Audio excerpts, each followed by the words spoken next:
He's a hoarder of Barracudas.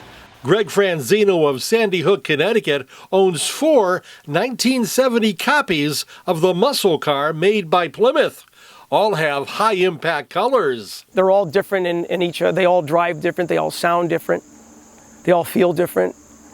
You know, everybody says, "Oh, you got 4 of the same cars." They're not really like the same. They all have different personalities, believe it or not. They all drive different. Like I said, drive different.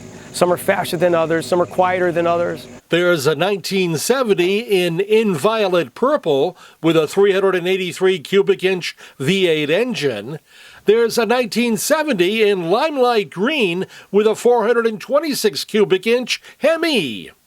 There's a 1970 race model in Tor red parked in a trailer. And there's also a 1970 in Tor red with a 340 cubic inch engine that was his first car as a teenager. He bought it March 5th, 1974, when he was 16 years old. I had my driver's license and, passed the test with flying colors, and they felt it was no problem for me to have a car at 16. Felt I was mature enough to handle it. Yes, his parents gave their approval. I didn't tell them the kind of car it was. I just said it was, 1970 Barracuda. Franzino's original Barracuda launched his lifelong love of the model.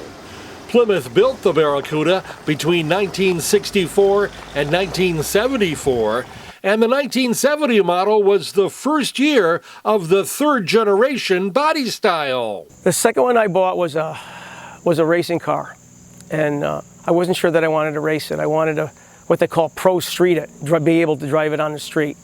So, I bought the car out from a museum out in Indiana, and went out there and got it and brought it home and it's like, I don't know, I'm going to try to race the car a little bit just because it was set up that way. I wanted to try it. So I tried it a few times and I liked it, and I wound up just racing the car rather than turning it into a pro street. One followed the next one, followed the next one. People heard that I had 2, and a friend of mine called me on the purple car and said, "Hey, listen, I got this Barracuda that used to belong to my brother. My brother-in-law, he had passed away, and he said, would you like to, buy the car for me?" And I said, "Sure, I'll buy the car for you." And so I bought that one, brought it home, started redoing that one, and then somebody else heard that I had all these cars and called me on another car, this green one. So I bought that one as well and brought that one home.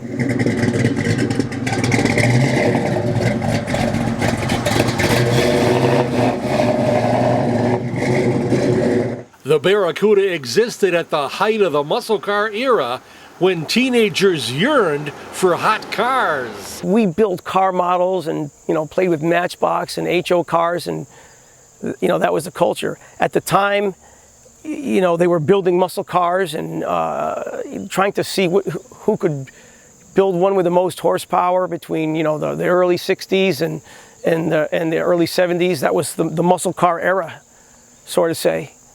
And we gravitated to that. And sometimes broke the rules.